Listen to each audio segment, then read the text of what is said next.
Game Design Zen, episode 19. Welcome back to Game Design Zen. I, of course, am Curtis Murphy, and this is the intersection of games, life, and the pursuit of excellence. Maybe you're just starting out in this crazy business, or maybe you have the wisdom that comes from weathering all those storms. Either way, we can all learn more about the art, the science, and the business, so we can level up to Zen.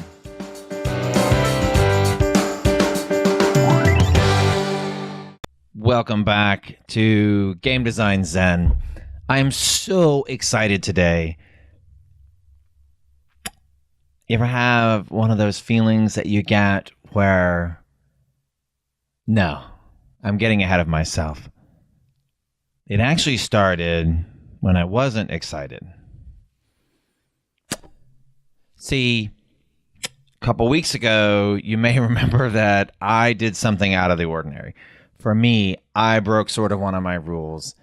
I always tell you guys, don't tell people when you have something that's a burning passion inside of you that you haven't done yet. Don't share that information out, because what happens, the science of that is that once you share that, it takes away some of that edge, because that desire drives you. At least it drives me, and there is science in that.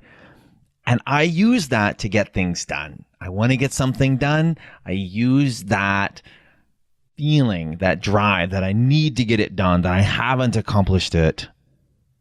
And I use that to drive me to get it done. So what rule did I break? Well, I've suggested to you that when you have something like that and you want to get your first game out or your next game out, don't tell people. If you've accepted Gigi's 2-week challenge, don't tell anyone. Do it and then tell people. And yet a few weeks ago, I was pretty far along on a project, and I thought for sure I was kind of moving toward the home stretch, and there was no danger of me to tell you about it. And that project was that I was porting an application to Steam. Now, it's my Good Sex, Great Marriage application. We've talked about it before, whether or not it makes sense to port to Steam. And why is he talking about this? It's not a game. It's all part of games, life, and the pursuit of excellence, because these are projects that I do on my side. So in this particular project, I thought it would be really, really fun to explore what it means to be in Steam, because I've never personally released a product to Steam, and I wanted to do that. Well, the product can fit, Unity can support it, I can make that happen. The difficulty that I ran into when I began to research this after I had made some pretty good progress in the tech and the art, then I realized that in order to get onto Steam, I have to be greenlit. I have to get approval from the community to get my product onto Steam. And the only really way that I can do that is to get people to vote for it. And the way that you get people to vote for it, of course, is that you build a really cool video. I don't have a video. I don't have the skills to build a video either.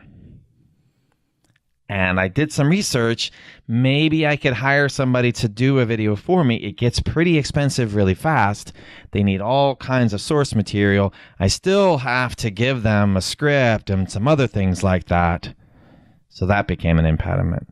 So I sat down, I did the first step, well, what I thought was the first step, and I wrote up the story for it.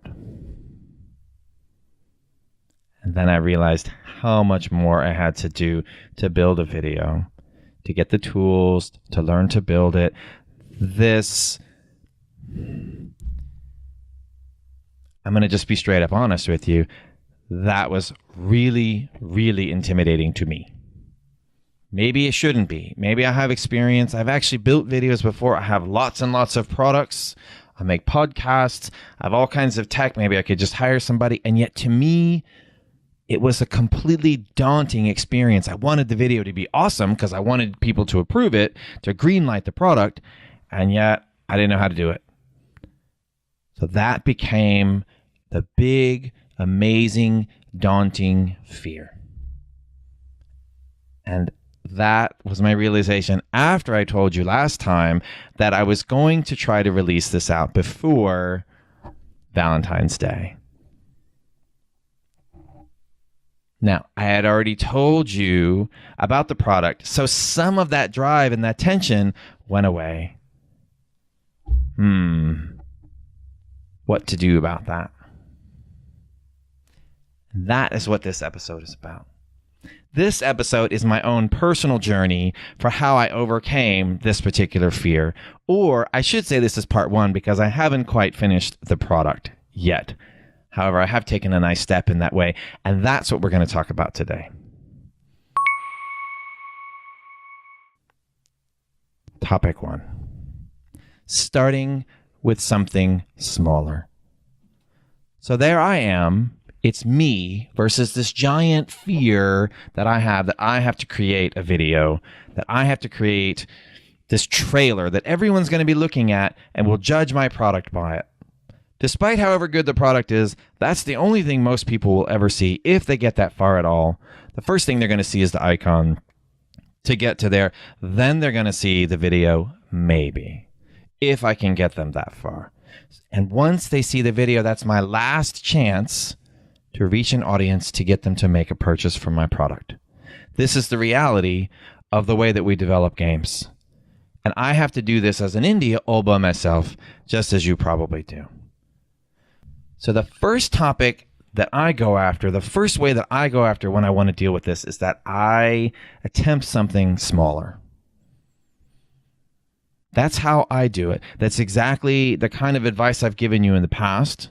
It's not the advice that everyone uses. It's the advice that works for me. Build something small, build up, and go from there. Now, for me, what does that mean? Well, for me, it means doing a small video before I try to tackle building this whole huge thing for me.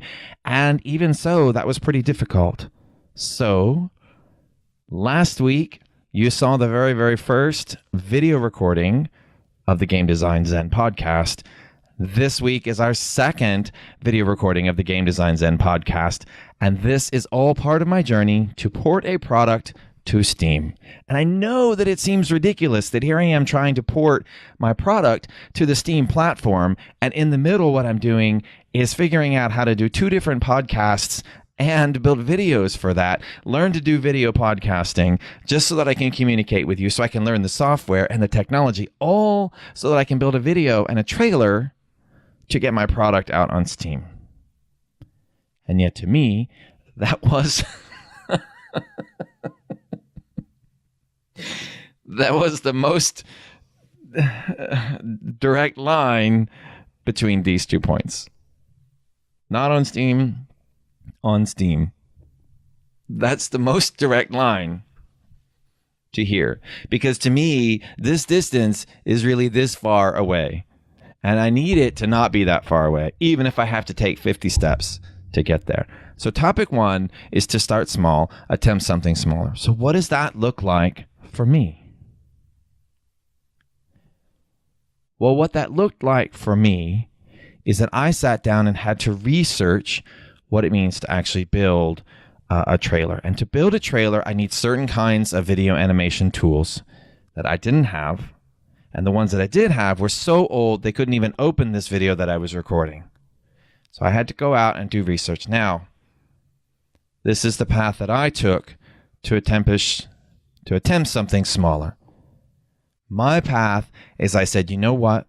What is it that other people use? Because in the past, I've used Sony Movie Vegas Studio, Sony Vegas Movie Studio Platinum. I forget what it's called. That's what I've used in the past when I've made videos and cutscenes, and I used to do machinima and that sort of thing. That's the kind of video tools that I used.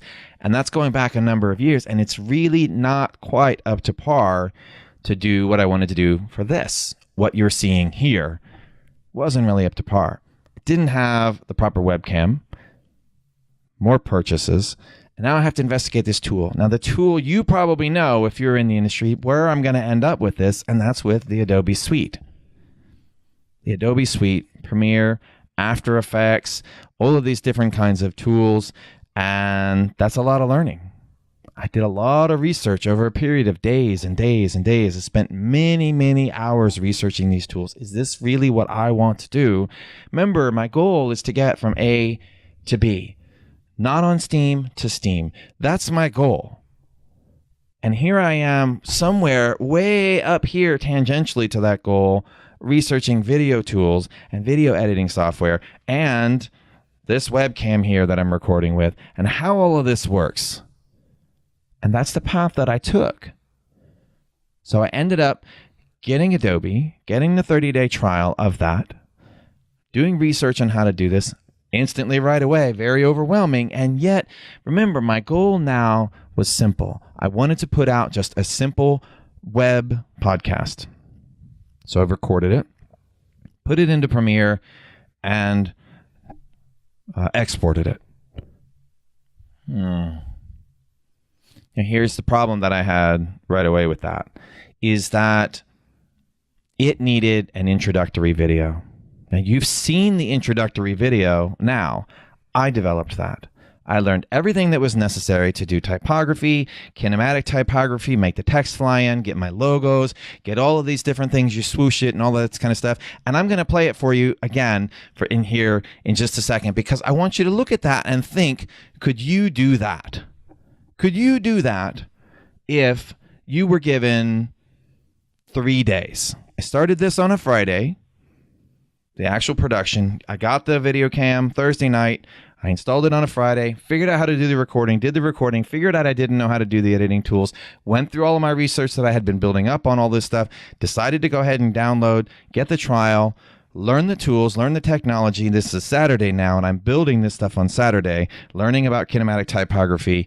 Then on Sunday, I'm implementing, and Saturday, I'm implementing. By Sunday, by the end of Sunday night, boom, I had the cutscene that you saw Monday morning, and I did a few minor tweaks, and basically I was done. So 3 days across a weekend, Friday, Saturday, Sunday, for me, I learned to make this video. Game Design Zen, episode 19.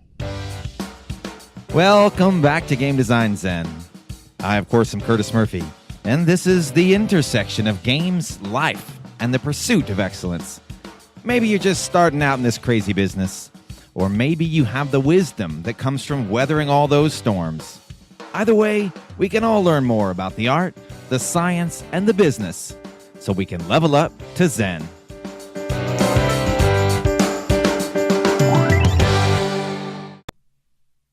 Now, if you just saw that, now we can go all the way back to the beginning of this episode when I started off by saying that I was so excited.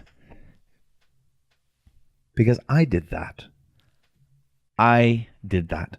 Nobody helped me to do that except the internet and the thousands of videos and all the people who have contributed stuff just like what I'm contributing here to help each other to grow and improve ourselves and our capability so we get a shared sense of power as a community. I did it. I learned the tools. I learned the techniques. I learned how to make them spin and rotate and fly on. I learned about what kinds of things are appropriate, whether you should put text associated with the words or not. And then I learned how to end it, put it together. I showed it to my wife. She gave me some thoughts and feedback. And boom. Now I have an introductory cutscene. Is it the best? No. No, it's not the best. Could probably one of you do it better? Could you do it better? I don't know. You might. We've got lots of different people that listen to this. You may be a coder. You may be a designer. You may be an artist. You may be a business person. If you're an artist, maybe you think what I did is crap. I'm okay with that because for me, it's an MVP and it's part of the sequence of steps that I'm putting together to get from A to B, which is to port my product to Steam. So that is topic 1. Start small. Topic 2. So you remember I said that I was out riding a bicycle with my wife. And I do this a lot. I bounce ideas off of her. And that's how I know whether she's going to support an idea or not. Sometimes I do things even if she doesn't support them. And if you're married, that's not always a good choice. So usually if she doesn't support them, I do something else. Mainly because it's not about her supporting. It's that I need I need that ego boost. This kind of work, building products and putting them out in videos and no idea, and I'm not ever speaking to people real when I'm doing this, and putting my products out, and they fail sometimes, they succeed sometimes. It's very ego bruising. So for me, I need her support to buoy my own ego so that I can actually continue and not burn out in what I'm doing. Because I'm working on my 5th year. That's what I'm working on, 5 years as an indie. That is not bad. Pretty good. I've got 12 years in the game industry, 5 years as an indie. Pretty good. That's a pretty good sustain, and I need that sustain. So what does that have to do with topic 2? Topic 2 to me is very particular to me. See, when I go out with my wife and I bounce these ideas off of her, you may remember that I was riding my bike when I explained to her this past summer that, hey, I think it might be fun if I did a podcast.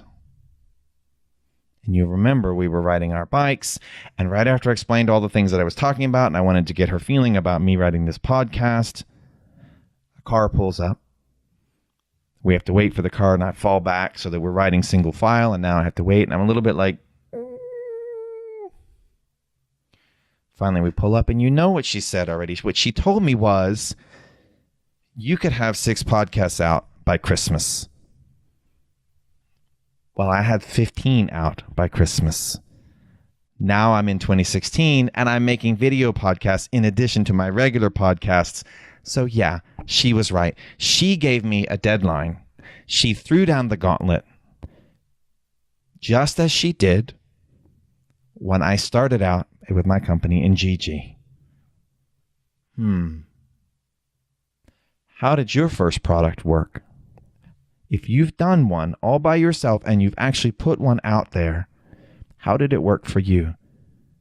Well, I will tell you how it worked for me. My wife came in one day, saw that I was working. She stood behind me in my closet. This was 5 years ago when I was just inside a tiny little 5x5 closet. Now I'm in this amazingly large bedroom. This is a huge promotion for me. So at the time, though, tiny little 5x5 closet. Instead of my hanging clothes, I had a desk. Same MacBook right over here. And my wife comes up behind me and says, "What you working on?" And I say, "I'm working on this app that I've been working on, this image generation. You've heard me talk about it before." And she says, "Oh, well, how long is that going to take?" Forever? I don't know. And that's when she threw down the gauntlet to me and told me, you need to get an app out in 6 weeks. 6. This is the sign language for 6. 6 weeks, she told me. And I said, there's no way that I can get that app out in 6 weeks. Give me 8. In 8 weeks, I can have that done. And in the end, it took 9. Now, what do all of these things have in common? What they have in common is a deadline. A deadline is a driving motivator, something hard that you have to meet. So for me, overcoming the fear, here I was facing this thing where I sort of wanted to have A to B. I wanted to have the marriage app ported to Steam by Valentine's Day, if possible. I don't know. Now, we go back to the current time. I'm riding out with my wife, and now I'm telling her about this video that I've done because I'm saying this is my point A to point B, and I'm telling her about my whole path. And she says, you should drop all of that and get back to work on the marriage thing so that you can make this deadline.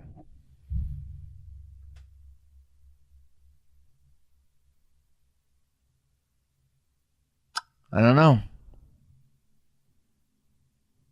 It's a really tricky thing because topic 1 says that I need to start small.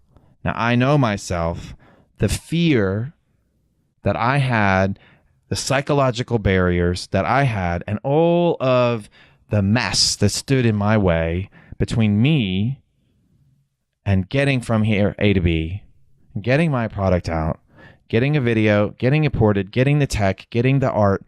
There was a lot of steps involved, and I was stuck. So I needed something small, a little bitty baby step that I could take that could prove that I could do this. So that was my topic 1. And now I have my topic 2, which seems at odds with that. Except maybe it's not, because my wife still re-emphasized the deadline. Now, deadlines are kind of funny. If you're developing on your own, like I am, it's different than if you're a company. If you're a company like I am in my day job, your deadlines are almost always driven by major events or money. It's really that simple. Major events and calendar or money. And in that case, the deadline drives everything. If you're on your own, though, we often forget to give ourselves a deadline. We think, well, I'm on my own doing my own thing. Why do I need a deadline? And the reason that you need a deadline is because it's a kick in the pants to remind you what to focus on. So, am I going to hit this deadline?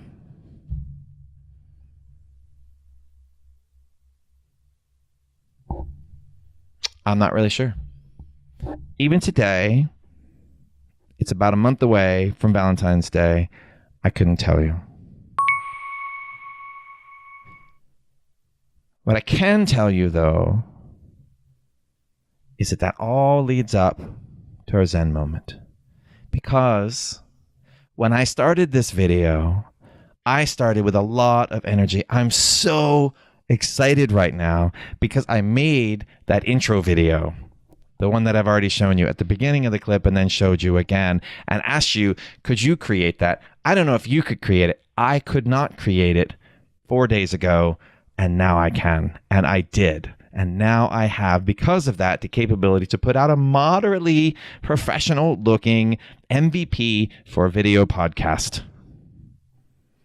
And that is a true, deep, and powerful concept that is our Zen moment today that I want to wrap up with. And that is that when you put out a product, that gives you a sense of accomplishment. That gives you a sense of boost and ego.